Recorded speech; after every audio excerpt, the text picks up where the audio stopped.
Assalamualaikum warahmatullahi wabarakatuh. Hi there, I am Little Khairat from Education of Psychology and Guidance Department.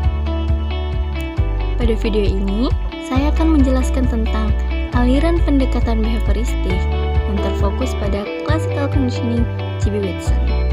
Video ini dibuat untuk memenuhi tugas teori dan praktik konseling behavioristik dengan dosen pengampu oleh Ibu Suciani Latif, SPD, MPD. G.B. Watson. Lengkapnya, John Brodus Watson lahir tanggal 9 Januari 1878 di Travelers Rest dekat Greenville, Carolina Selatan, Amerika Serikat, dan meninggal pada tanggal 25 September 1958 di New York. Psikolog Amerika yang mengkodifikasi dan mempublikasikan behaviorisme dengan pendekatan psikologi yang pandangannya terbatas pada studi eksperimental objektif tentang hubungan antara peristiwa lingkungan dan perilaku manusia. Pada tahun 1903, menerima gelar PhD dalam psikologi dari University of Chicago, kemudian mengajar. Pada tahun 1908, Watson menjadi profesor psikologi di Universitas Johns Hopkins dan segera mendirikan laboratorium untuk penelitian di bidang psikologi komparatif atau hewan.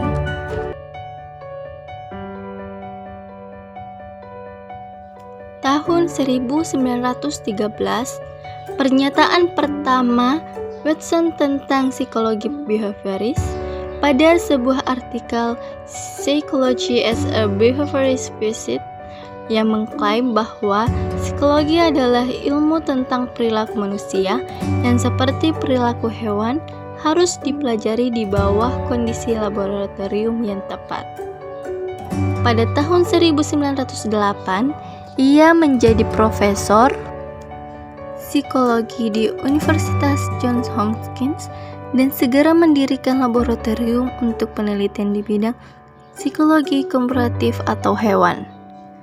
Tahun 1914, karya pertamanya pada Behavior and Introduction to Comparative Psychology, ia berargumen bahwa dengan tegas untuk penggunaan subjek hewan pada studi psikologis dan menggambarkan naluri sebagai serangkaian refleks yang diaktifkan oleh hereditas, dan mempromosikan conditioning response sebagai alat eksperimental yang ideal. Pada tahun 1918, Watson mendalami bidang studi bayi yang relatif belum dijelajahi. Salah satu eksperimennya yang klasik yaitu mengkondisikan ketakutan akan tikus putih dan benda berbulu lainnya pada seorang anak laki-laki yatim piatu berusia 11 bulan dengan nama eksperimen Little Albert. Eksperimen Little Albert. Pada percobaan pertama, Little Albert diperlihatkan sebuah tikus putih, kelinci, monyet, dan topeng, dan responnya tidak menunjukkan ketakutan bawaan. Pada tahap kedua, Little Albert diperlihatkan tikus putih dan responnya netral, dan selanjutnya diperlihatkan tikus putih dan pada saat itu pula pipa dipukul keras, membuat Little Albert kaget. Seminggu kemudian, hal itu diulang sebanyak 7 kali. Kemudian Little Albert diperlihatkan tikus tanpa suara pukulan pipa, dan responnya menangis, berbalik, dan bahkan merangkak. Dengan kata lain, rasa takutnya terprogram dalam diri Little Albert.